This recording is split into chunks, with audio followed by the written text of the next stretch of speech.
All right, guys, how's it going? Here she is. She's done. I apologize if I look a little rough. I was up to like 1-ish, to 1:30-ish, just getting it back together. Forgot how easy it is to work on an NA car. That's not a dig.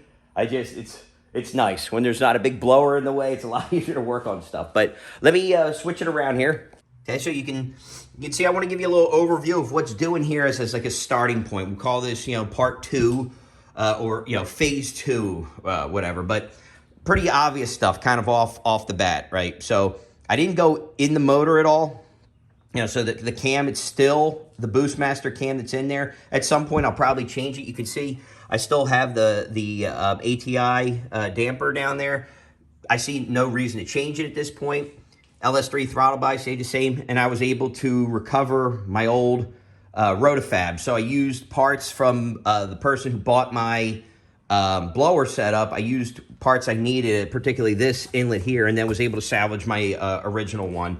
I had to come up with some creative way to bolt it down, but she is definitely secure, and I utilized his filter, and then I used my original MAF and his couplings and his hose. I went with the 2015 style. I do still have up there, you can see the you can still see the 2017 one. I didn't want to put that sound tube in there. I ran blower without it the whole time. It just seemed dumb to me. So getting in a little bit kind of closer, you can see I still have the catch can. I wanted to keep that. I shortened the lines up and routed them in a similar place to where, the Elite catch can, they tell you where Elite Engineering tells you to hook it up. So basically the PCV off the crankcase, and then the outer line goes to that, we'll call it vacuum port on the side of the intake. So that should keep all oil out of the intake. You could also see I moved it and I re-drilled a new hole. So I had to take it out. I got some tools last night, believe it or not, from Harbor Freight. I love it. It's for the tools you only use once or twice. It's a great place to get it. But I was able to get the bolt out of the spot there, drilled it out, came out real easily. And then we just repositioned it to the new spot a little further up the head. So it lets me still have the air intake, and I can still easily get the bottom off. You can see I did switch back. Oh, that would have sucked. Look at that. Car wouldn't have started, and look at that. That's why you check over stuff, guys. Bang. There we go. Now we got ignition to the passenger side. Holy crap. That would have sucked. So I would have been chasing that for a minute or two. Everything's hooked up, and I apologize for the sniffing.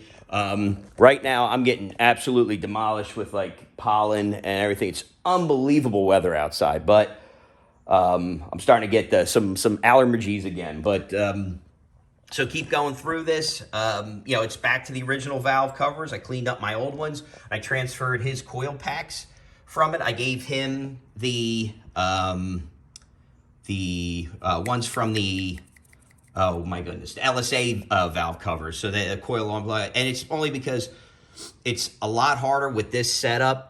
It moves the coils down a little bit. It just makes it fit better on there. So I wanted him to have that because it was proper, especially for when you start hooking up all of these lines in there. You need to have that type of stuff. So I still had most of this stuff. I was able to clip that on. He gave me his evap sensor, so that's hooked back up. And then over here you can kind of see, I don't like this. I'm gonna have to come up with a little bit better way to do this. I don't like the way that this looks right now. But this is a new DSX Flex sensor, and I have that hooked up here. I don't like how it's kind of sitting on there, so I may talk to Dave to see if maybe I can do a 90, and then I'll get a shorter one of these to fit. So I'll take it off the sensor and send it up a little bit, maybe, and you can see it back there, kind of where it hooks up. And then you can see I kept the ethanol sensor, so I have that in there, and I run it up along the top here like I had it before. And his new kits kind of bummed me out. His new kits have a black trigger wire, which is what I would have loved to have had, but I didn't want to take this off. It was just a pain in the ass to do it, so I stuck with the white one there. I didn't feel like repinning it, but she's done, folks. She's ready to fire up, so let's do it.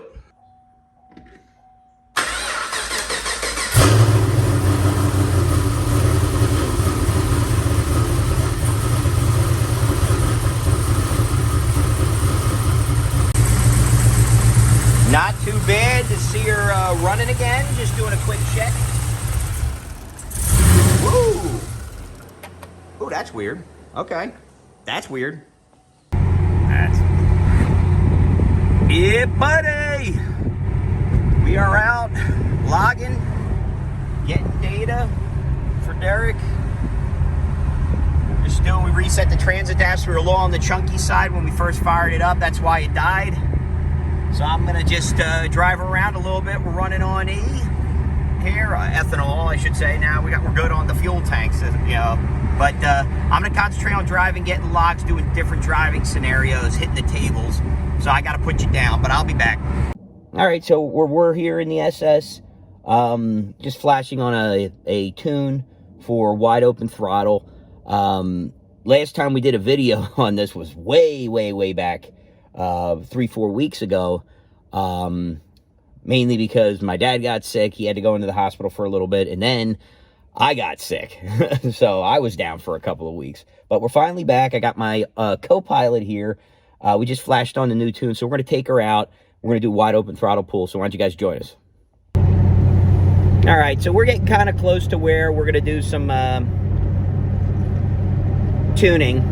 So I got my wingman here, and he's going to be watching the logs, and we'll see. It's going to be a lot slower than what you're used to with this, but that's okay because I'm building this car for the turns and for autocross. So we're just about there. Let's get the other camera going and we can take some data. Okay, here we go.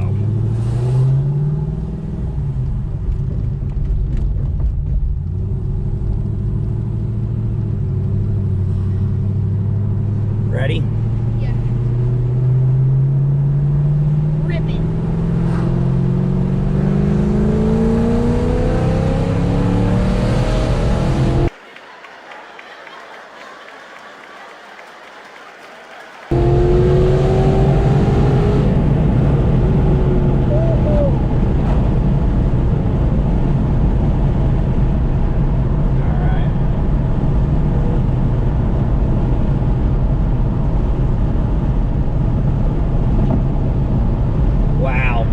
That was so much slower. That was so slow. All right, folks, so we're back in the garage. We did the third gear pull. I'm going to send the log to Derek.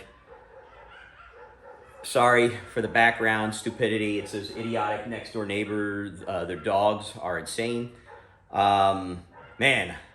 Boy, I hope I didn't make a mistake with this because, god damn, this thing is slow.